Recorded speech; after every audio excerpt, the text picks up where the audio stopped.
أعوذ بالله من الشيطان الرجيم.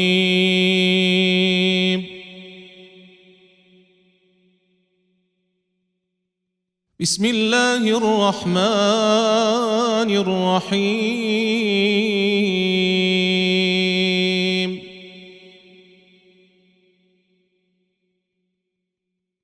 ضرب الله مثلا للذين كفروا امرأة نوح وامرأة لوط كانتا تحت عبدين من عبادنا صالحين فخانتاهما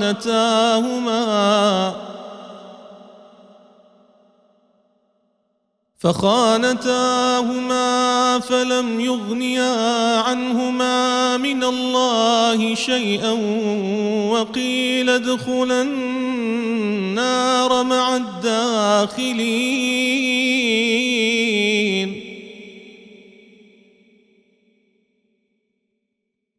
وضرب الله مثلا للذين آمنوا امرأة فرعون إذ قالت رب ابن لي عندك بيتا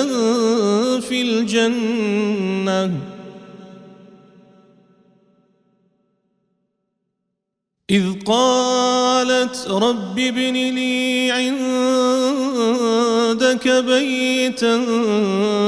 الجنة ونجني من فرعون وعمله ونجني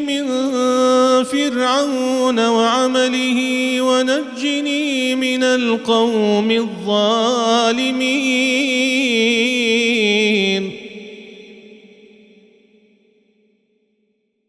ومريم ابنة عمران التي أحصنت فرجها فنفخنا فيه من روحنا وصدقت بكلمات ربها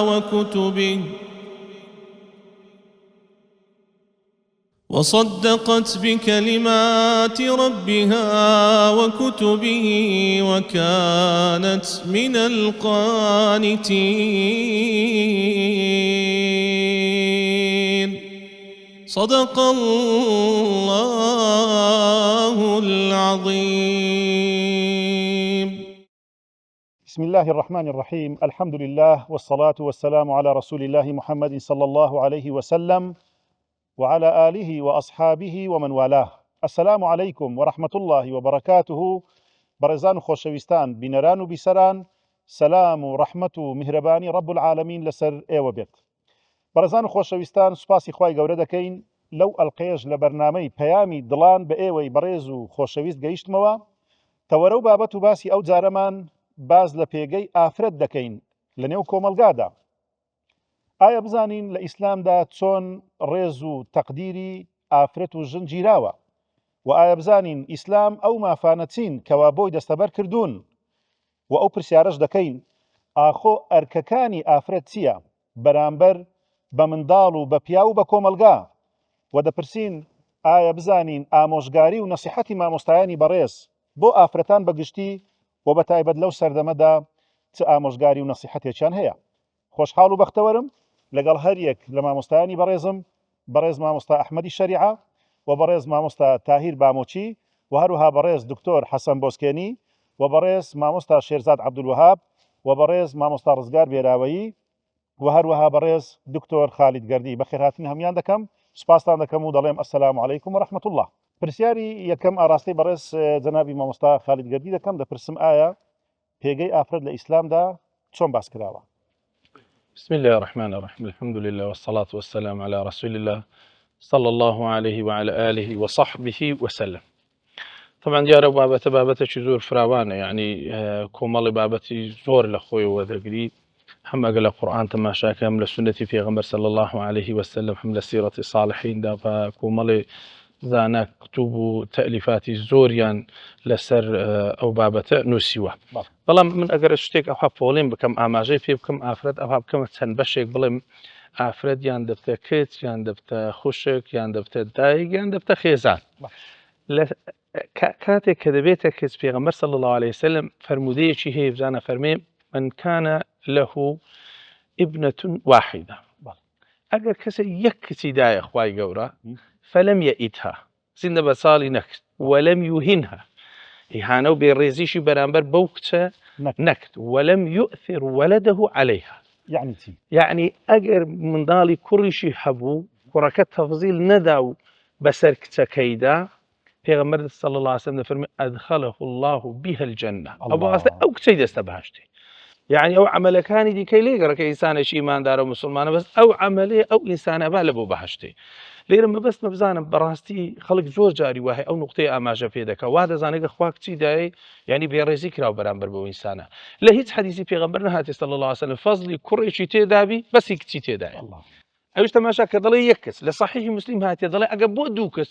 پێغەمبەر فەرمێ صلی الله عليه وسلم بەس لەگەریان باشبی لەگەر من ئەو هەلە بەهەشتی پێکەوە دەبی پەنجەی والێک یعنی ئەگەر کەسێک دوو کچی هەبی بەڕاستی یعنی گەورەییە یعنی تەماشا دەکەی لە ئافرەت هەلە منداڵی ڕا پێغەمبەر صلی الله عليه وسلم تەفزیلی داوە بەسەر کوڕەکانیشدا چونکە زانیەتی مجتەمەعێکی کۆمەلگایەکە دائیمەنەوە ها و تەفکیرە دەکا پێغەمبەری خوا صلی الله عليه وسلم لەوەی ئەو بەڵاسە ڕاگری زیاتر لە بۆ ئافرەت شتی گوت چونکە دەیزانی زۆر جاری وایە هەلە جاهلیەتیش حقوقەکانیان ئەوان مەحزوم بووە بیهێنە بیکە خوشک هەروە پێغەمبەر صلی الله عليه وسلم لە حەدیثێکی صحیح دەفەرمێ کەسێ دوو خوشکی هەبی هەتا ئەوانە بەڕێ دەکا فأحسن صحبتهن دۆستایەتیان باش لەگەر بکەوە یعنی کە خوشک بوو دۆستی لەگەریان صحبەتی لەگەریان چاک بی دۆستایەتی لەگەریان چاک بی واتقوا الله فيهن بەڵام لە خوش بترسێ دەربارەی ئەو دوو ئافرەتە هەتا ئەوانە ئەچنە ڕێی خۆیان دەفەرمێ دووبارە بەهەشتی لە بۆ هەیە ئەوەشیانە لێرە باز لە مەوزوعی برانیە باز لە مەوزوعی خوشکە کە ئافرەت بیهینە بیکە داک ئافرەت گەورەترین مەرتەبە و مەنزیلەیە درێتی گەورەترین نیعمەتی خوا بەهەشتە پێغەمبەر صلی الله عليه وسلم لەو حەدیثە چی فەرموو کە کابرا هات فەرمووی یا رسول الله هاتیمە دەمەوێت جیهاد بکەم لە پێناوی خوای گەورە فەرمووی ئوموکە حەیە ئەتو داکت زیندیە فەرمووی بەڵێ یا رسول الله فەرمووی ئیلزەمها فإن الجنة تحت رجليها بڕۆ هەڕوو خزمەتی بنی پێی بکە لەگەری دابە چکە بەهەشتەکە کەتی تاوێندەر بڕۆ هەوێ هەڕوەوێندەر ئیلزەمها لەگەری بە یعنی ئێمە لێرە بەڕاستی ئێستا تەماشا دەکەین یعنی ئەو ڕۆکات دەتوێت ئەو ئافرەتەی کە خوای گەورە بەهەشتی لە بن پێیدانە ئەوەندە ڕێزداری گرتیا جا لە مەقولەیەکی جوان کابرای جارێ نووسی بوو دەگو منداڵێک لە دایکی دەپرسی دەگودایە ئەو خوای گەورە بەهەشتی لە بن پێدانە لو لە باوەشی دانە دەنای گوتە خەگە لەوەی دانە با تو جێ دەدەبەوە کوڕم با لەوێ بی باشترە لەوەی ئەتو لە باوەشی خۆم بگرم جا مەبەستم پێ چێ بەڕاستی مەکانەتی ئافرەت گەورەیە یعنی هیچ مەقولەیەکی وات لە سەردەمی جاهلیەت و ئێستا کەش بەدەست ناکەی وەکو پێغەمبەر صلی الله عليه وسلم ڕێز بداتە دایک بەڵێ ئەگەر باز لە ئافرەت و خێزان و ژن بکەین بەڵێ خێزانەکەش بە هەمان شێوە تو تەماشای کە پێغەمبەر فەرمی صلی الله عليه وسلم لە حەدیثێکی صحیح دەفەرمێ من رزقه الله امرأة صالحة فقد عانه على شطر دينه فليتق الله في الشطر الثاني يعني ئافرەت نیوەی ئیمانە تەکمیلە دەکا نیوەی ئیمانە تەکمیلە دەکا فليتق الله في الشطر الثاني با لە نیوەکەی دیش يعني ناجح هەردەبی بەڵام ئەو نیوەکەی دی کە دەمینێ با ئینسان ئاگای لێ هەبی جالوی بەڕاستی ئێستا ئەو مەکانەتی ئافرەتە بە هەموو شێوازەکانی و کە باسەکرێ حتى ئافرەت ئەگەر پلک بوو پێغەمبەر فەرمووی صلی الله عليه وسلم الخالة بمنزلة الأم ئەگەر یەکێک دایکی لە دەستدا بوو پلکی مابوو ئەوە خوشتی داک بەڵێ خالت خوشتی دایکە لە جێی ئەوە حتى کابرا هاتە لای ابن عباس فەرمووی گوناحی زۆر گەورەم کردیا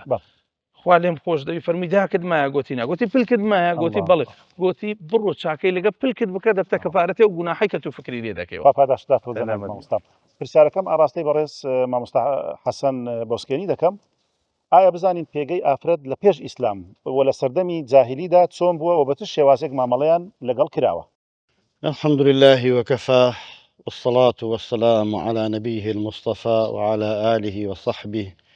أهل المروءة والوفاء ئێمە ئەگەر تەماشا بکەین ڕاستترین سەرچاوە بۆ ئەوەی کە وەڵامی ئەو پرسیارەی تێدا بدەینەوە قورئانی پیرۆزە خی گەورە پێمان دەفەرمێت یا أيها الذين آمنوا لا ترثوا النساء كرها ئەمە لە ئەسباب نزولەکانی دەردەکەوێت کە نەریتێکی عام بووە لە ناو سەردەمی جاهلیەتە کە ئافرەت کە لە پور و میرات بووە هەر کاتێکی هاوسەرێکی مردووە کە سوکاری مێردەکەی تەسەڕۆفی تەواویان پێکردووە لە خۆیان مارە کردبێ منعی شوکردنەوەیان کردبێت یان بەبێ مارەیی لە خۆیان مارە کردبێت ئەوە دیارەکە زوڵمێکی زۆر زۆر گەورە بووە. یەکی تر لە حاڵەتی ئافە لە سەردەمی جاهیلیدا ئەوە بووە کە بێبەش کراوە لە بابەتی میرات بۆیە خوای تەعالا پێمان دەفەرمێت وللرجال نصيب مما ترك الوالدان والأقربون وللنساء نصيب مما ترك الوالدان والأقربون كواتا أو حظ بشي لميراتا نبوة أو بيجقلوي لكسابت وسرساوي دارائي خوي ببشكرا وتشكبو خوي وكو دارائي تماشاكرا وهذا فرمن ما كان ميرات وهذا فرمن للرجال نصيب ما اكتسبوا وللنساء نصيب ما اكتسبنا ئەو بێزگەلەوەی هەر لە کاتی ویلادە و بوونیا کێشەیەکی گەورە بووە لە ناو هەندێک لە هۆزە عەرەبەکان زیندە بە ساڵکردن یان بە سەرشۆڕی بەخێوکردن ئەمە باو بووە وەکو قورئان باسی دەکات دەفەرمێ ئیذا بشر أحدهم بالأنثى ظل وجهه مسودا وهو كظيم يتوارى من القوم من سوء ما بشر به أيمسكه على هون ئەم یەدوسه في التراب کابرا ئەگەر مزگەینیان بدا باە کچێکت بووە ئیدی پیشی دەخواردەوە و ڕەنجی تێک دەچوو ڕەنجی هەر ڕەش هەڵدەگەڕا نەیدەزانی نە بە سەرشۆڕی بە خێوی بکە نەبی خاتە چاڵەوە وإذا الموءودة سئلت بأي ذنب قتلت تۆ ئەگەر تەماشای ئەوە بکەی کە لە بابەتی زەواجیشا ئەوە نەریتی نەک تەنیا عەرەبەکان بەڵکو بەشێکی زۆر لەسەر زەویە نەریتێکی باو بووە کە سنوورێک نەبوو بۆ هاوسەرگیری ئەگەر لە هەندێک قەوانینیشا دادرابێ بەڵام بەهەرحاڵ لە زۆریانە سنوورداری نەبووە بۆیە غەیلانی سەقەفی کە موسڵمان بوو دەخێزانی هەبووە کەواتە ئەمسالی ئەوی زۆر بوونە کە پێغەمبەری خوای تەعالا فەرمووی عەلەیهی السەڵات وەسەلام اختر منهن أربعة چواریان لێ هەڵبژێرە و دەستبەرداری ئەوەکانی تر بە جارێ هەتی و ئەگەر باوکی مردبایە هەر بە خۆی کاڵایەکی زۆر زۆر قێزەون بوو خوای تەعالا لە بیدایەتی سوڕەی نیسا پێمان دەفەرمێت ئایەتی دووەمە وإن خفتم ألا تقسطوا في اليتامى فانكحوا ما طاب لكم من النساء مثنى إلى آخر الآية کەواتە بە شێوەیەکی بە نەزرەیەکی عام ئێمە تێدەگەین کە حەز و بەشی کچ لە زیندە بە ساڵکردن لە بە ئیهانەوە بەخێوکردن لە بێبەشکردن لە میرات لە سنوور نەبوون بۆ هاوسەرگیری لە بەکەلەپورکردنی خودی ئافرەتەکە بێبەشکردنی لە کەسابەت و کار و ماڵداری و بە ناچاری زینا پێکران کە خوا دەفەرمێت ولا تكرهوا فتياتكم على البغاء إن أردنا تحسنا كواتا يشي وكو عبد الله كوري أبيا كمالك كنيزة هبو أقل ميوانة شبهات با بيسبا ريزيان لي بقري بنا شار كردني كنيزة كان بيان خاطا بال أما بشيك بو بحساب لرزقرتني أوان لبيرمان نشي لاي فارسا كان زواجي نكر زواج يكسدوري نبو كزارو باشا كان بصدان شنيان هبوه بەڵکو زەواجی مەحاریم مارەکردنی کوچ و خوشک و دایکە بڕوان بە ئیشتراکیەت شوریەت لە ئافرەتە هەبوو واتە ئافرەت کاڵایەکی هاوبەشە لە کۆمەڵگایەکێ لەگەڵ یا دەخەوێ و لەگەڵ یا ڕادبێرێ بە هەمان شێوە ئیدی لە ناو عەرەبەکان بە هەمان شێوە ئیدی لە ناو ڕۆمەکان بە هەمان شێوە لە ناو یۆنانیەکان ئەرستۆ ئەفلاتون کە باسی مەرتەبەی ئینسان دەکەن ئافرەت دەخەنە مەرتەبەیەکی دوای پیاوانەوە کەواتە عەقڵیەتی کۆمەڵگای بەشەری کە ئەو کاتی ئیسلامی تێدا هاتووە بە شێوەیەکی گشتی ئەوەی تێدا زاڵ و ئەوەی تێدا و باو بووە کە بەڕاستی ئافرەت ناڵاندوویەتی لەژێر نیری هەم ئەو ئەنزیمە سیاسیانەی کە هەبووە و هەم لە بەردەستی سەید و گەورەکانیان و هەم لە ماڵ و خێزانیشە بەڕاستی مەحروم کراون لە مافەکانیان لەوەش گەڕێکە تۆ یەکێک لەوێ بۆتە دەسەڵاتدار و ناوی دەرکەوت و لە ئێستامیش ئەمە هەبووە ئەتۆ مەلیکێ سەبەعد هەیە مەریەمت هەیە خێزانی موسات هەیە خوشکی موسات هەیە دایکی موسات هەیە خێزانی عیمرانت هەیە ئەمە لە هەموو سەردەمێکە سارامان هەیە هاجەرەمان هەیە وایە بەڵام بە شێوەیەکی گشتی ئێمە کە بڕوانین بۆ حەزارەتەکان و پێی ئیسلام و هەتا هاتنی ئیسلامیش بەڕاستی بەڵێ. حاڵەتی ئافرەت جێگای بەزەیی بووە و مەحروم و مەزلوم بووە لە مافی ئینسانی بوونیشی تاوەکو مافەکانی دیکەش. سپاس دەکەین بەڕێز مامۆستا حەسەن. بەڕێز جەنابی مامۆستا ئەحمەدی شەریعە، کەواتە بە پرسیارەکەم وا لێ بکەم کە ئاینی پیرۆزی ئیسلام هاتوو نور و ڕۆشنایی بەخشیەوە بە هەموو دنیا و جیهان، ماف و حەقی ئافرەتانی چۆن دابین کرد و چی پێدان؟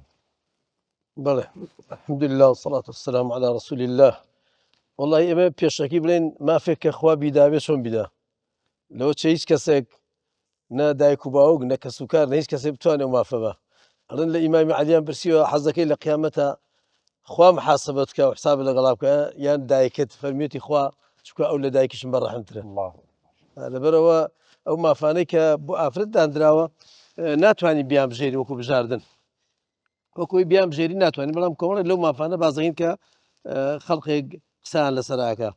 هەموو مافێککە بۆ پیاو هەیە ئیلا مافی تایبەتی نەبێ بۆ ئافرەتیش هەیە، ئافرەتیش ئەو مافانە هەیە. بەڵام بێکێ لەو مافانەی کە زۆر زۆر گرنگە مافی خوێندنە کە ئەو کاتەر باسی نەبووە کە دوایی لە مێژوو ئیسلامە ئەو ئێستا هەر ئاماژەی پێکەن چونکە کاتەکە ئەوە نییە. زۆربەی زۆری زانەکان زۆر زۆر شانازیان بۆ کردووە کە وتیانە فلان ئافرەت مامۆستان بووە کە ناوی عالمەکانیان نووسیوە، عالمە ئافرەتەکان نەخستۆتە پێشەوە جاریوە بووە و زۆر جارەبینی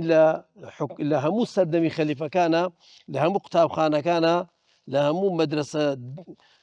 لە هەموو عیلمەکانە با بڵێن، عیلمی دینی و عیلمی دنیایی با بڵێن، لە هەمویانە ئافرەتان شارەزا بوون و ناوبانگیان هەیە و ئێستا کتێب نووسراوە 10 بەرگە 12 بەرگە هەموو لەسەر ئەو زانە ئافرەتانەی کە خزمەتیان کردووە لە دەوڵەتی ئیسلامی و لە خلافەتی ئیسلامیە و سەردەمێکی هەتا بابانەکانیش کاتونە سلێمانی 43 مەدرسەیان دروست کردووە، 6یان بەڕێوەبەرەکەی ئافرەت بووە، مەلا فاتیمە و مەلا عائیشە و مەلا عیسمەت و مەلا خەدیجە و ئەمانە بەڕێوەبەری ئەو مەدرسە بوو کە دەیان فەقێتیان ناخوێنەوە دوایی دەیان عالمی گەوریان لێ پەروەردە بووە و لە عالمەکانی خۆشمان هەیە عالمە زۆر گەورەکان کە نووسیوێتی فلان ئافرەت دەرسی پێدەوە فلان مامۆستام دوعای خێری بۆکە ئێستاش. بەڵێ مافی تر لە مافەکان ئەو مافی خوێندن جا مافی سیاسیان هەبوو هەر لە سەردەمی پێغەمبەرەوە لە سوڵحی حودەیبیا پێغەمبەری خوا صلی الله علیه و سلم خۆ پێغەمبەری خوا کە یەکجار پرسی کردووە بە ئوم سەلەمە بۆی هەموو ئومەتی ئیسلامی فێر بێ پرسیان پێ بکە لە شوێنی خۆیانە، لە عیلمی خۆیانە، لە اختصاصی خۆیانە پرسیان پێ بکەوە. مافی داراییان هەبووە وەکو زەینەب وتیانەی پێغەمبەری خوا زەینەب لە دەرەوە چاوەڕەت دەکا فەرمووی ئەیوز زەیانی بی کام زەینەبیانە والله زەینەبەکەی عەبدوڵای کوڕی مەسعودە با ئیکتیبا بێتە ژێر و کە هاتە ژێر فەرمووی بۆچی هاتووی والله بە تەمام زەکاتەکەی خۆم بەم بە مێردەکەم، زەکاتەکەی خۆم بەم بە عەبدوڵای کوڕی مەسعود، بەڵام توێتی وەری ناگرم تا پرس بە پێغەمبەر دەکەی بچۆ پرسی پێ بکە توێتی ڕووم نایبمسم عەبدوڵای من ڕووم نایبسم من ناچم تی دەبم بۆ خۆم بچم چوو پرسی بێکرد بە پێغەمبەری خوا فەرمووی دروستە زەکاتەکەی خۆت بە مێردەکەت. مافی ئابووریان هەبوو کە ئافرەت زەکات دایە لە ئیسلامە، ئافرەت خاوەنی سوبعی خۆیەتی، خاوەنی ماڵ و سامانی خۆیەتی، ئەتوانێت مزگەوت بکە، ئەتوانێت کەپارەی خۆی هەبوو بە حوڕێتی خۆی سەرفی کات. و هەروەها مافی دەربڕینی ڕا وەکو باسمان کرد، مافی هەڵبژاردننی هاوسەر چۆن پیا بۆ هەیە هاوسەر هەڵبژێرێ ئافرەتی بە هەمان شێوە بۆ هەیە. ئەو مافانەیە کە مافی گشتی وەکو باسم کرد کە لە ژمارەیان بەس ئەو مافانەی کە لەم کاتە کورتیا بە تایم باسییانکەین ئەوانەی تایبەتین با بڕێن. مافی خۆشەویستی چۆن ئەم بۆی هەیە پیاوەکەی خۆی خۆش بوێ، ئەگەر پیاوێ ژنەکەی پێ بڵێ تۆم خۆش نایە لەوانێت تەلاقی باەن لەوانێت بڵێ ئەمە بە تەمای کەسێکی یان شتێکی ئاوە بە هەمان شێوە ئافرەتی ئەو مافەی هەیە کە پیاوەکەی بڵێ خۆشمێ چونکە کە لە عەمری کوڕی عاس ڕزای خوای لەبێت لە پێغەمبەری پرسی کە وای خۆ حازر کرد بۆ بڵێ تۆم لە هەموو کەس خۆشترەوێ، بەڵام تو ئەی پێغەمبەری خوا من ئەحەب الناس ئیلەیکە شێ لە هەموو کەس خۆشەویسترە بەلای تۆ فەرمووی عائیشە، فەرمووی دوای ئەو فەرمی ئەبوها، دوای ئەوش باوکی کە عایشە یاوە بە من. لەبەرەوە مافی خۆشەویستیانێکەوە بابەتێکی زۆر گرنگە لە مێژوو ئیسلامە زۆر هاتووە و مافی دیفاع لێکردنیان هەیە. من قوتیلە دوونە عێرضیه فهو شهید. ئەبێ ئیسلام وای داناوە لەسەر ئافرەتەکە بێ خۆت بەکوژ بی. ئەگەر کەسەکە ئافرەتەکەی قسەیەکی پێوترا تەعدایەکی لێکرا زوڵمێکی لێکرا لە خۆی کراوە، بەڵکو خوای گەورە فەرمێ هونە لیباس لەکم وأنتم لیباس لهن، هەرچی بەوترا بە خۆ وتراوە بەرجەکانی خۆ دەکەوێت بەر پۆشاکەکەی خۆ دەکەوێت. ئەبێ ئینسان ئەو مافەی لەبەر چاو بێ. هەروەها مافی چێژوەرگتن وەکو چۆن پیاو بۆی هەیە هاوسەری هەبێ ژن و مێردایەتی لەگەڵا بکە بە هەمان شێژ ئافرەت بۆی هەیە لە هەموو سۆز و عەتف و خۆشەویستێک مافی خۆ جوانکردن عەبدوڵڵای کوڕی عەباسە فەرمێ من خۆم جوانە کرد بۆ هاوسەرەکەم هەر وەکو ئەو چۆن خۆی بۆ من جوانە کرد چۆن من پێم خۆش ئەو جوان بێ ڕازاوە بێ بۆنی خۆش بێ بە هەمان شێوە منیش خۆم وامە کرد و هەروەها مافی میراتگرتن وەکو مامۆستا باسی کرد مامۆستا حەسەن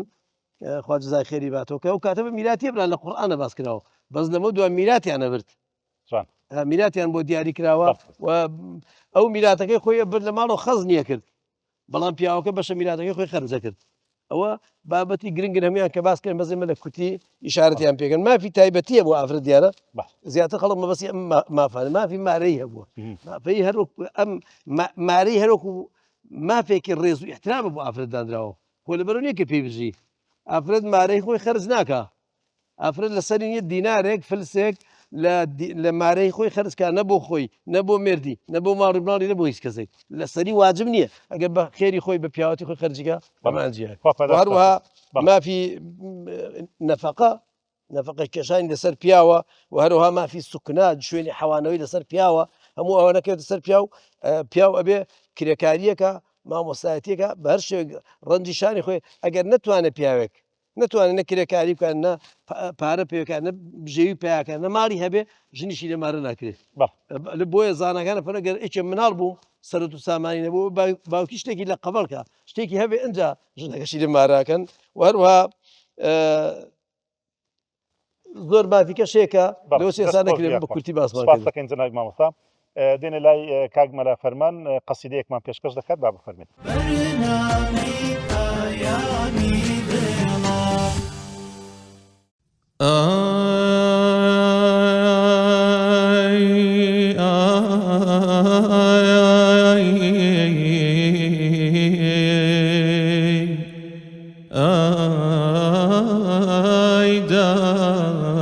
دایکی شیرینە تۆ هەوێنی ژینی من بووی دایکی شیرینە لە شەوانی مناڵی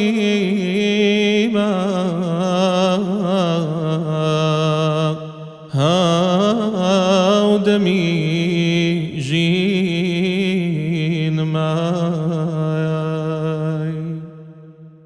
وێنەکانت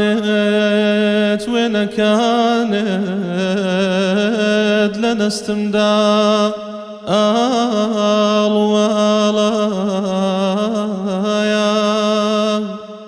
میهرەبانی دەریایەکە کۆتایی نایە کۆتایی نایە گزنجی بربەیانم بووی دایکی شیرینە وانە بێژی ژیانم بووی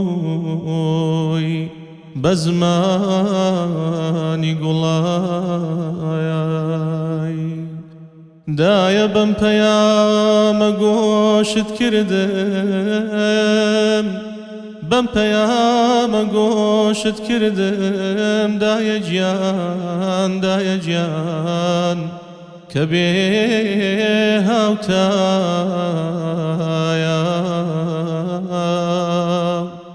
ڕازی بی لێم دایە گیان ڕازی بی لێم ڕەزامەندی خودای لەگەڵدایە ئەی دایە دایکی شیرینمای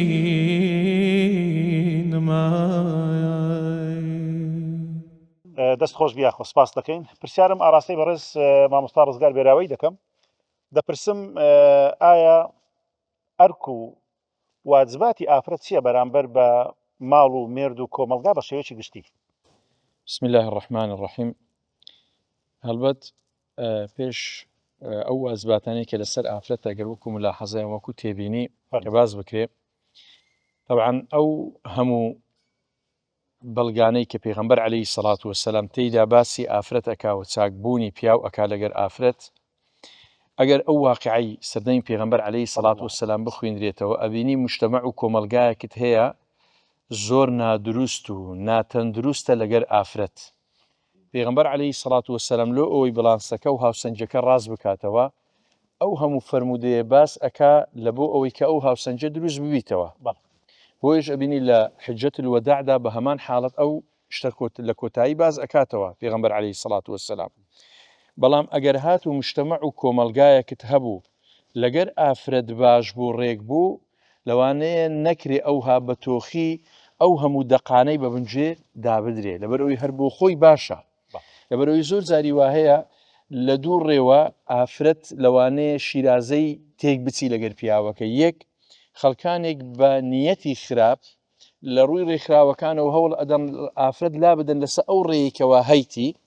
بەشی دووەم بەڕاستی مەزموعەک دوعات و باخوازت پێیا بووە ئەو دەقانەی کە دەربارەی ئافرەت هاتیە بە جێرەی پێویست عەرزی ناکە ئەمە لە مجتەمەعی کوردەواری پیاو بەو دەرەجەی نییە بەو نوعی وەکو عەرەب کە سەردەمی جاهیلی هەبووە ئەوها ئافرەت بچەوسێنیتەوە بەڵکو بە پێچەوانەوە بگرە زۆربەی زۆری ئیدارەی مارەکان جاری وایە ڕێی ئافرەتەکەیە کەواتە زۆر جاری وایە ئافرەت کە لە بەرامبەر پیاوەکەی ئەو هەموو نەسەی جێلێ ئەبی ئەڵێ وەڵڵاهی دیارە دەبێت پیاوەکەم لەگەرم گەرە خراپبی ئەو هەموو شتانە هەیە لێ ئەبی بەڕاستی ئەو بڵانساوە ئەو تەوازن و هاوسەنجە ڕاست بکرێتەوە قورئان لا آيات أفرمي ولهن مثل الذي عليهن بالمعروف أو آيات دوشت باز أكا لهن كأكا حقوق أو ما فاني كهيتي ولهن مثل الذي عليهن أو شيء كأكاد واجبات أو إذا نبي ما مستباسي حقوق كان كتك لهن بو بلان بشي عليهن مايا القرآن كالسياق الرجال قوامون على النساء بما فضل الله بعضهم على بعض باسي كومالك حالتي آفرت أكا كالسر شاني في أبي بوشي وازبي أفرمي فالصالحات قانتات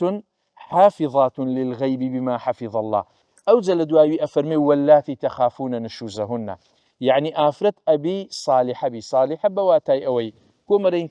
كسي شي باشا بيئرين صالحة بهما شوي أو آفرت لسري وازبة برامبر ببياوكي باجوي وأبي أو آفرت برامبر ببياوكي كو ملکەتە لە بۆ بڕیارەکانی خوا سبحانه وتعالى لە بۆ هەموو دی و باشەکانی پیاوەکەش ئەو قونوت و ئەو ملکەتەی هەبیت و هەروەها پارێزەربی لە بۆ هەموو نهێنیەکانی ئەو پیاوە ئەگەر ئافرەت بەو شێوازە بوو لە حاڵەتی نشوز و تەڕەفوعکردن دەرئەچی بۆیە لە دواوی ئەگەر ئەوانەی نەبی هەمووی بە نشوز لە بەرامبەر ئافرەت حسابە لە حاڵەتی دیکە پێغەمبەر عەلەیهی سەڵات وەسەلام ئەفەرمێ ولەکم عەلەیهن حەقا ئەفەرمێ ئەی پیاوان ئێوە لەسەر ئافرەتان ئەو حەقانەتان هەیە کەواتە ئەو واجبە لەسەر ئافرەت یەک ئەفەرمێ ئەلا یوەطئنە فرشەکم ئەحەدەن غەیڕەکم ئەفەرمێ نابی هیچ کەسێک بێتە سەربەڕی ئەو ئافرەتە لەسەر جێی پیاوەکە بێت دابنیشی لەگەر ئەو ئافرەتە و ئەو ئافرەتە هاموشۆی کەسێک بکە کە ئەگەر بێ و پیاوەکەی پێی ڕازی نەبیت ئەو واجبی سەرشانی ئافرەتەکەیە تەمەشا ئەکە کەواتە نەزڕەی تەعاملی لەگەر ئەو فرش و جێگایە و لەو دەرکەدانی ئەو ماڵانە تەمەشای قیاسەکە و میقیاسەکە ئی پیاوەکەیە ئەوە واجبی سەرشانێکی وە پێغەمبەر عەلەیهی سەڵات وەسەلام لە پاشان ئەفەرمێ ولا يأذن في بيوتكم لأحد تكرهونه هیچ پیاوێک کە ئەو پیاوە پێی ناخۆشە ئەو کەسە هاموشۆی مارت بکە نابی ئەو ئافرەتە ئیزنی ئەو پیاوەدا بەبێ وجودی پیاوەکەی بێتە ناو ماڵی و ئەبی ئەو حالەتە قەتع بکرێ لەگەر خودی پیاوەکە و پێغەمبەر عەلەیهی سەڵات وەسەلام کە لە کۆی خۆشیەکانی دنیا ئەفەرمێ الدنيا كلها متاع وخير متاعها المرأة الصالحة لە پاشان پێغەمبەر عەلەیهی سەڵات وەسەلام بۆ خۆی مەرئەی صالحە باس ئەکا ئەفەرمێ إذا نظرت إليها سرتك کەواتە یعنی گەر تەمەشات کرد دڵت خۆش بی کەواتە ئافرەت لەسەریتی هەموو کاتێک بەو شێوازەبی کە دڵی پیاوەکەی خۆش بکە نەک یعنی دڵی پیاوەکەی لێی بڕەنجێ یاخود گەر لە ناو دڵیدا دروست بی و ئەفەرمێ وئین ئەمەرتەها ئەطاعەتکە ئەو کاتێک کە فەرمانی پێ ئەەکەی جێڕایەلیت بکە نەک بەرامبەرت ڕابووەستی وەڵامت بداتەوە بربەست و بڵێ ئەمیش هەمە و ئەوەی پێت ناخۆشبی ئەمیش ئەیکەم ئەوە شێوازی جوولانەوەی لەگەر ئەو فرموودەی پێغەمبەر عليه الصلاة والسلام وأفرمي وإذا غبت عنها حفظتك في نفسها ومالها ئەگەر پیاو لەوێ نەبوو ئەبی ماڵی پیاوەکە و نفسی خۆشی بپارێزی لە کەسی دیکە نەک جاری وایە ئافرەت ئەوەندە دەست بە ماڵی پیاوەکەی وانێ وازانی ئەگەر پیاوەکە هەبووی بی لەوانەیە ژنی وەسەر بینی نە زۆر مەساریف و تەکالیف داوێتە سەرشانی پیاوەکەی نە ئەبی پارێزەربی لەسەریتی لە بۆ ماڵی پیاوەکەی کۆتا شت کە باسی کەم کە بەڕاستی لە سەردەمەک کە ئەو هەموو جامعاتی ئێستا هەیە نییە ئەو هەموو سوۆسیال میدیای ئێستا هەیە نییە ئافرەتێکە خەولەی کسی ثعلب دێتە لای پێغەمبەری عليه الصلاة والسلام ئەفەرمێ یا رسول الله پیاوەکەی من ظهاری لەگەر کردین پێغەمبەر ئەفەرمێ عليه الصلاة والسلام ما أراك إلا وقد حرمت عليه حرام خلاص بەڵام ئەو ئافرەتە قسەیەک ئەکا ئەفەرمێ یا رسول الله إن لي منه صبية ئەفەرمێ من کۆمەڵێک منداڵم لەوەی هەیە إن ضممتهم إلي جاعوا وإن ضممتم إليه ضاعوا ئەفەرمێ ئەگەر لە لای من بن برسی ئەبن ئەگەر لە لایوی بن تێ ئەچن یعنی چە یعنی پیاوەکە خواردن و خۆراکی لەلایە بەڵام مەجالی پەروەردەکردنی نییە ئافرەتەکە مەجالی پەروەردەی هەیە بەڵام مەجالی خواردن و خۆراکی نییە کەواتە ئافرەت ئەبی ئاگادار بی پەروەردەکردنی ڕۆڵەکان ئەرچی سەرشانی ئافرەتە کە ئاگاداری بی بە کوڕ بە کچەوە والأم مدرسة إذا أعددتها أعددت جيلا طيب الأعراق فداش داتو يا ربي برز دەناوی مامۆستا تاهیر بامۆچی پرسیار لەوە دەکەم ئایا ئافرەتانی پێشینی چاک لە سەلەفی ساڵح و لە پێشینی چاچی ئێمە چۆن مامەڵە و هەرس و کەوتیان کردووە لەو سەردەمەی خۆیان نای خوای بەخشندە و میهرەبان درود و سڵاوات بۆ گیانی پاکی پێغەمبەرمان صلی الله عليه وسلم ڕەزا و ڕەحمەتی خوا لە یارانی ئافرەتانی پێشین و صالحات فەرمانبەرداری خوا و پێغەمبەری خۆیان کردووە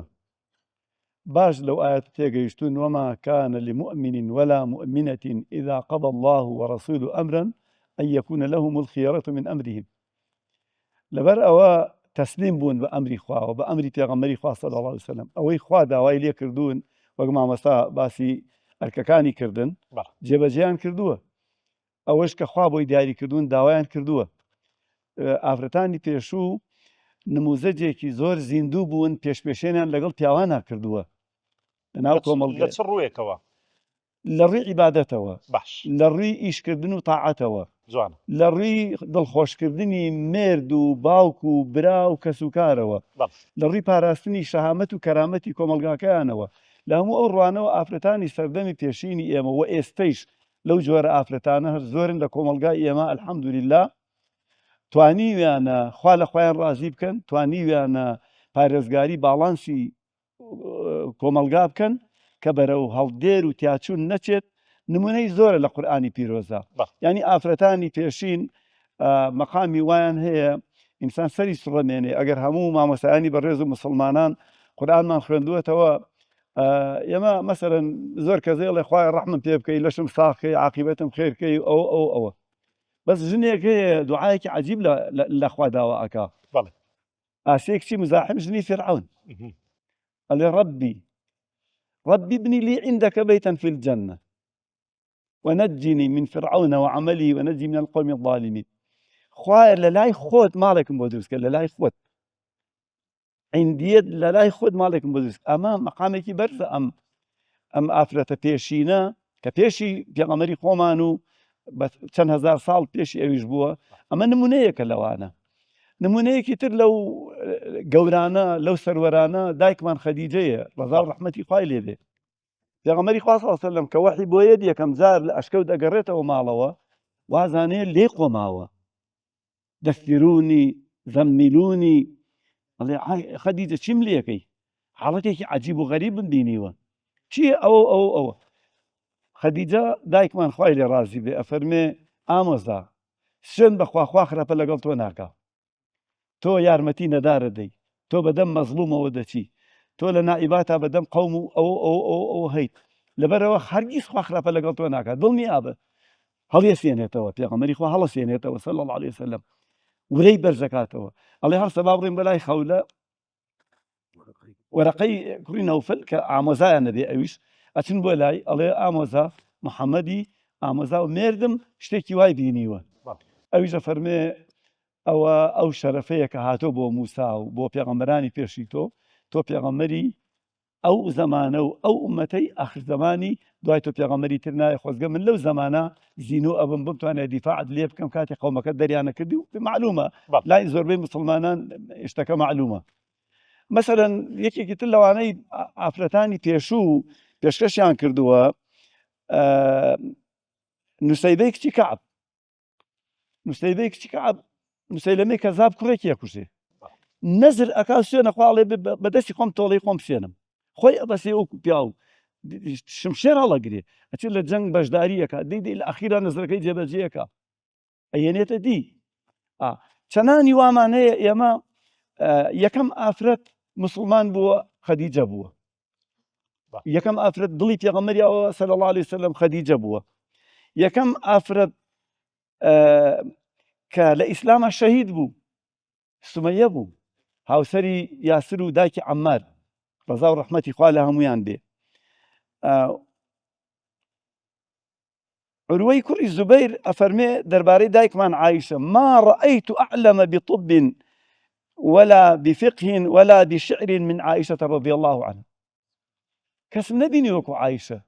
لە پزیشکی لە فقه لە شعر لغەت و زمانی عەرەب شارەزابێ ئەمەیان پێشکەش کردووە بەم کۆمەڵگایە دایکی سەعید نورسی با نزیک کەینەوە لەم سەردەمە ڕەحمەتی خوای لێبێ ئەو بەدیع زەمانی پێگەیاندوو ئەو کەڵە پیاوە کە یعنی هەڵکەوتوی زەمانی خۆی و هەموو زەمانێکیشە پرسیاری لێ یەکەن ئەڵێن سەعید چۆن وا دەرچووە من ئەڵێ من دوو سەبەب شکە بم ئەڵێن چی ئەڵێ باوکی سەعید چێر و مانگاکانی دەبر بۆ لەوەر دەمی دەبەست لە حەوشی خۆمان تا ئەچووە ناو هەردەکە لەوێ دەیکردەوە بۆ ئەوەی زیانی نەکەن لەو شیرە مناڵەکانی من گەورە نەبن دووەمینیش ئەوەندەی من ئاگادارم بەبێ دەزنێ شیرم نەداوە بۆ کوڕە ئەمە دایکە مامۆستا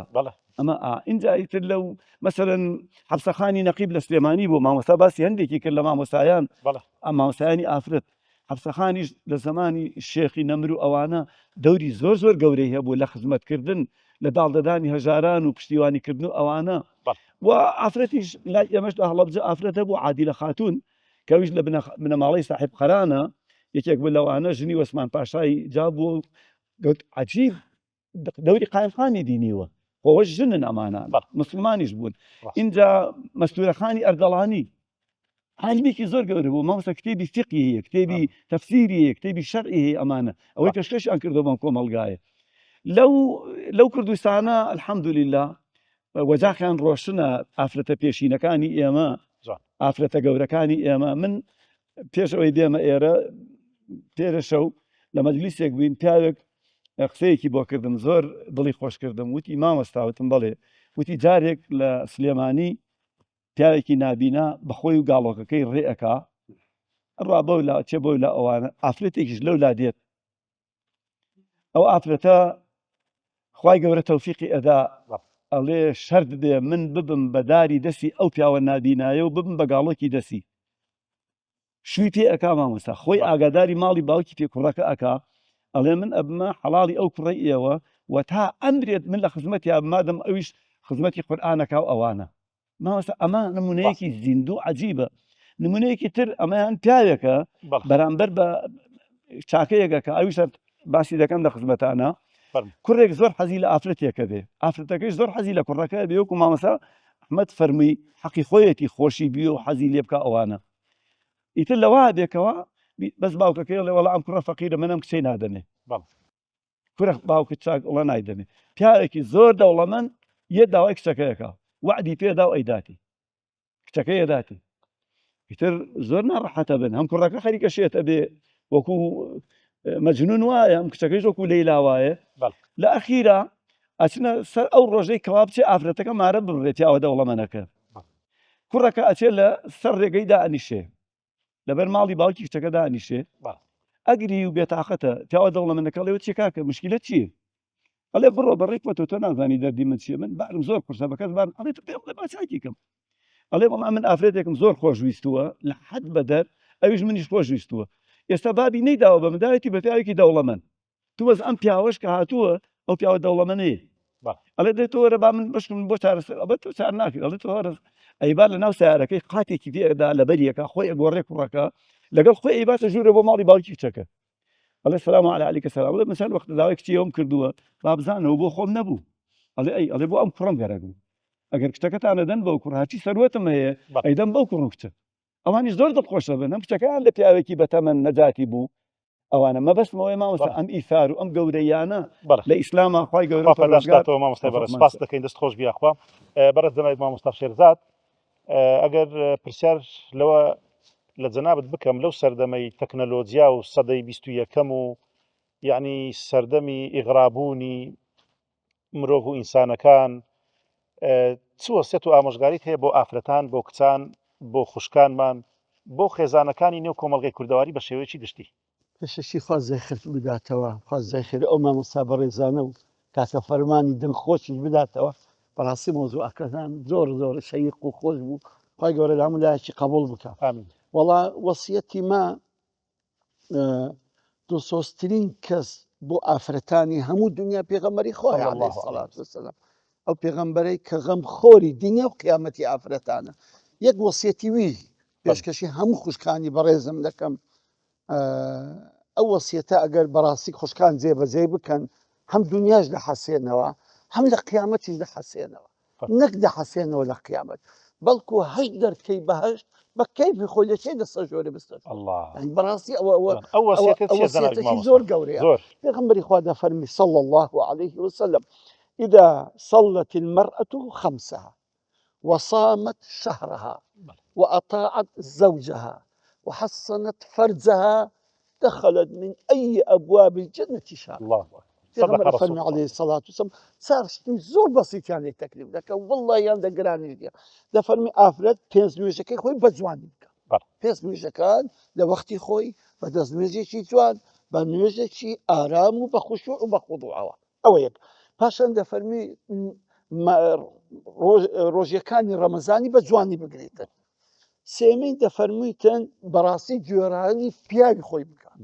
ئەوە سنگی مەحەکی ئیشەکەیە بەڕاستی چونکە ئەگەر گوێڕایەلی خوای کرد لە نوێژی ڕۆژیدا دەبێت گوێڕایەلی خوش بکە مێردەکەشی بکە لە ئیتاعەکردن لەوەکو مامۆستا ڕزگار ئیشارەتی پێدا ئەو جارە فەرمووی با ناموس و شەڕەفی خۆشی بەپارێزی کە ژن لە سەرەتی دوشتی پیاوی زۆر زۆر بە تەرکیز لەسەر بکە یەک ناموسی خۆی کە شەرەف و ناموسی پیاوەکەیتی و ماڵی پیاوەکەی ئەو زادە فەرمی هەر ئافرەتێک ئەم چوارە جێبەجێ بکە لە هەشت دەرکەی باشتیهانی حەزێ بابستە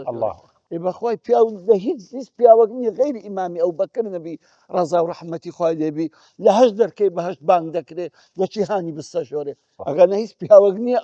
ئەو مەرتەبەی بگاتێ کە ئافرەتانێک بە چار شتی زۆر زۆر بەسیتیان لێداواکرەوە زە بەڕاستی ئەو وەسیەتە زۆر زۆر گەورەیە هەم ئافرەتەکە لە دنیاە بەڕاستی کەسایەتێکی ڕێک و پێچی دەبێ هەم بینی خۆی خودای خۆی هەم بینی خۆی و مێردی خۆی هەم بینی خۆی و منداڵەکانی خۆشی ئافرەت ئەگەر نوێژی جوان بوو ڕۆژی جوان بوو صاحب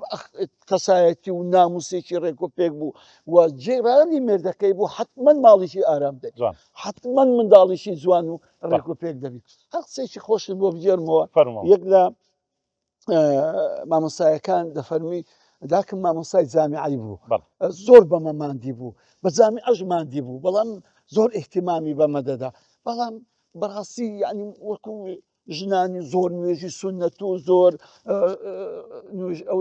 ئەوەی ڕۆژی گری سونەت و قورئانی نەدەخین بەڕاستی چکە هەر خەریکی مە و خەریکی جامیعەی بوو وەتی مرد وەتی لە خەوێ دیتم ناو باشتەیە وتم دایە ئەتوو بەسی خوای گەورە لێت خۆش وەڵڵی ئەتوو ئەوەندە یعنی ئاگەت بەڕێ وەچی ژنانی بێ ئیش نەبوون کە ئەوەندە خەریکی نوێژ و ڕۆژ و زیاد بن وەتی وەڵڵی خوا لە من خۆش بوو لە بە خزمەتیم بوو سبحان الله داچێت کە خزمەتی منداڵی دەکا خوا پاداشەکەی بە بەهەش دەداتەوە داچێت کە خزمەتی پیاوەکەی دەکا خواش دەکەی بەهشتی لۆ دەکاتەوە یەکە بەڕاستی ئەو وەسیەتە جوانترین وەسیەتە لە باشترین مرۆڤ بۆ هەموو ئافرەتانی زیان کە بەجێ پاداشداتۆی ڕەبی کۆتا قسەی جەنابتان لەسەر ئەو تەوەرەیە جەناب مامۆستا خالید چیت هەیە لەسەر ئەو تەوەرەی کە باسی ئافرەت و پێگەی ئافرەت و ڕۆڵی و ماف و حقوقەکانی بوو بەڵێ والله من بە شێوازێکی گشتیەک ئامۆژگاریم هەیە و هەموو خوشکانی بەڕێز خاستن لەو زروفەی ئێستا ئێمە تێیدا دەژین کە زۆر ئەمە لە ناو معاناتەکانی ئافرەت و ئەوانە داینە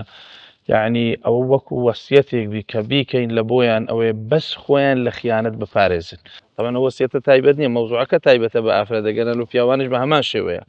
یعنی گرفتی سەرەکی ئافرەت ئەو ڕۆکە تایبەت لە کوردستاندا زیاتر مەوزوعی خیانەتە بەڕاستی دەبی ئافرەت خۆی بپارێزی بینی خۆی و خوای گەورە چاک بکە یعنی عیلاقەیەک لەگە خوای گەورە دروست بکە قەت نەگاتە ئەو حاڵەتەی کە برێن خیانەت لە پیاوەکەی خۆی بکە چونکە خوای تەبارەک وتەعالە ئینسانی خائین و پیس یعنی کە وەکو برێ زەربە لە پشتڕا لە پیاوەکەی دەدا قەت سەرکەوتوو ناکە ئەگەر لە دنیاش لەو فەرەزنا سەرکەوتوو بی لەو دنیا ئیلا خوای گەورە فەسعی دەکە بزار لەسەر ئەو ئاەتێک مامۆستا تاهیریش فەرمووی شتێکم ببیرهاتەوە كادري رب ابن لي عندك بيتا في الجنة ونجني من فرعون وعمله زانان دفرمون سألت الجار قبل الدار يعني يا رب إخوة عندك بيتا في الجنة عندك أول دواي جيرانتك أو زاد دواي شوين مكانتك كذا يعني براستي يعني حتى دعاءك يعني شتيشي زور جوان بو أدبيشي زور جوان تدابل وإخوة يقول قبول پاداشداتۆ بەڕێز مامۆستا ڕزگار ساڵحان و پیاوچاکان پێشتر بەس بە ئاماژەکردن لە کچەکان و لە منداڵی خۆیان گەیشتینە کچەکانی شوعەیب کە دێنە لای بابیان دەڵێن دەربارەی موسا عەلەیهی سەلام ئینە خەیڕە مەن ئیستەئجەرتە القەوییو الئەمین یەکسەر شوعەیبانجی ئەکا موسا عەلەیهی سەلام فەرمێ ئینی ئوریدو ئەن ئونکیحەکە ئیحدە ابنەتەیە هاتەی پێئەچی زۆرێک لە ئیشارەی تێدا بووبی وەکو حاڵەت دوو خوای گەورە سبحانه وتعالى لە قیمەی ئیدارەی دەوڵەت ئەفەرمێ ئینی وەجەدت امرأة تەملیکهم کە هودهود باسی ئەکا لە پاشان کە مشاوەڕە ئەکا ئینی ئولقیە ئیلەیە کتاب کەریم قالت يا أيها الملأ أفتوني في أمري ما كنت قاطعة أمرا حتى قسەی خۆیەکەن بەجێیش بەڵام ئافرەتەکە لەو پەڕی عەقلەوە ئەڵێ إن الملوك إذا دخلوا قرية أفسدوها وجعلوا أعزة أهلها أذلة خوای گەورە من سبع سماوات تصديقي أكا فەرمێ وكذلك يفعلون الله أكبر لێ لە قیمەی دەوڵەتداریە کە سەرکردێ ئەو حەدیثەی کە ئەفەرمێ لن يفلح قوم ولوا عليهم امرأة ئەوە سەبەبی ورودی کچەکەی کیسرا بووە کە 6 ساڵان بووە دانرایە بۆیە پێغەمبەر عەلەیهی سەڵات وەسەلام وای گوتی ئەگەنا ئەکرێت لە مەرتەبەی سیاسی ئافرەت پۆستەکانی شوەر بگریت خوا پاداشداتۆ بەڕێز مامۆستا شێرزاد قسەک دەکرێت زۆر جار دەڵێن مامۆستا شێرزاد دەڵێت ئافرەت پێی خۆشە جێی لە بۆ ڕابگری ئەو قسەت لە بۆ بکاتن ئەوە چۆنە ینی ئەو وەسیەتەش بە هەر ئەوەش باز بکەیت طبعا مامۆستا حەمەدجان خوای گەورە کۆمەڵک تایبەتمەندی دایتە ئافرەتی بالعکسی پیاویە ئەو تایبەتمەندیە ئیشی وەزیفەکەی خۆیتی کە ئافرەت وەزیفەیەکی هەیە تایبەت وەکو وەزیفەی پیاو نیە ئەو وەزیفەیە پێویستی بەو تایبەتمەندیانە هەیە یەک لەوانە ژن بەگوێی عاشق دەبی بەڵام پیاو بە چاوی عاشق دەبی ژن هەیە حەز لێ قسەی لۆ بکەیت يعني بخوي تازە مامۆستا باسی خیانەتی کرد ئەو شتانێک کە هەر دەخرێتن بەگوێ هەر دەخرێت خۆ بە چاوی هەر ناخرێت بەڵام پیاو بالعکسە پیاو حەز دەکە ببینی تەماشاکە خۆ کێشەکە لە چێدایە کێشەکە لەوێدایە ئەو پیاوە مادی و مردیە قسای هەندی قسەی بکاتە دەرێ کە دێتەوە شتەکە هیچ نەبووە جارەوە نیە فۆرماتە حازرە پیاوەکە بگاتەوە ماردێڵەتی بزانم لە بۆم باس کرد بزانم چ هەیە و چ باسە ئەدێرە پیاوی بێتاقەت کە تااقەتی نەدوو قسەی بکات ژنەکە هیچی جێلێ نەبوو حەزی زۆری جێدەبی ئەدێرە کێشەکان بەڕێز جەناب مامۆستا حەسەن ئافرەتێکی بەناوبانگ بەناوی فاتیمە کە لە زۆربەی زۆری زانستەکانە دەستێکی باڵا هەیە وفات دەکا شاعرێک لە وەصفیا دەفەرمێت لو كانت النساء كما ذكرن لفضلت النساء على الرجال ولا التأنيس لاسم الشمس عيب وما التذكير فخر الهلال دقيقة جوانا براسي أو كا أما أفرتك بالا دزبوا لها مو علم كانا نموني بوي هنا وتك ممشينا شو ممشينا وتك شمس مؤنثة هیچ عیبیتیانی و دنیا هەموو ڕادەکاتەوە مانگەش کە نێرە مەجالەکەی و فەزایەکەی و ڕناکەکەی کەمترە ئەو قسەی ابن الإمام الذهبي كده فرمي أنه لم يثبت في التاريخ أن امرأة كذبت في الرواية هو شاهدة كده قوري فپاداش دات يا ربي برز زمان ما مستطاهر وەڵام من لەو ئامۆژگاری من بۆ ئەو مسلمانان بە پیا و بەژنەوە هەردوو تەرەفەکە ئامۆژگاریەکەم ئەوەیە داواکەم لە پیاوان لە ئەو هەموو هەزاران هەزار حەدیثەی پێغەمبەری خوا صلی الله علیه وسلم و ئەو هەموو ئاەتانەی قورئان تەنیا فانكحوا ما طاب لكم من النساء نەکەن بە کوتەکی دەستیان بەسەر ژنانەوە ئەوە بۆ پیاوان و داواکەم لە ئافرەتانی مسلمانیش کچ بێت یا ژن بێت بیکەن بە خاتری خوا ئێوەش خوا لە خۆتان مەڕەنجێن ئەگەر پیاوێکتان عوزری هەبوو بیانووی شەرعی هەبوو بۆی ژنێک زیاتر بێنێ بیکا بە ینی هاوتای تۆ لە ژیانی خۆیان یەکسەر مەچن وەک ژنی قورئان و خوا و پێغەمبەر و ئەمانە بڵێن رازین بە ئەمری خوا و پێغەمبەری خوا الطاعة مع الإكراه بەڵێ نەفسمان پێی ناخۆشە بەڵام مادە ئەمری خوای پێی رازین من ئامۆژگاری ئەو ژن و پیاوانە ئاواکە پاداش دات یا ربی بەڕێز جەنابی مام مۆفتا ئەحمەد دەربارەی ئافرەتان مڵم چۆن ئادەم سەلامی خوای لێ بەشدارە لە هەموو چالاکی ئاوەدانکردنەوەی دنیا ئافرەتانیش بە هەمان شێوە بەشدارن نازانم بۆ پیاوان شانازی بۆکەن کە ئەم دنیامان ئاوادان کردەوە بەس باسی ئافرەتان ناکەن کە هەزار ئادەم هەبوایە بە تەنیا بۆی ئاوادان ناکرا سەلامی خوای لێ بگەن حەوای لەگەڵا نەبوایە ڕاست سپاسان دەکەم زۆر سپاس بۆ هەموو لایەکتان بەڕێزان خۆشەویستان تا ئەڵقەیەکی تر و بەرنامە و تەوەر و بابەتێکی تر بەخوای پەروەردیگارتان دەسپێرم وەسەلام عەلەیکوم وەڕەحمەتوڵڵاهی وبەڕەکاتوه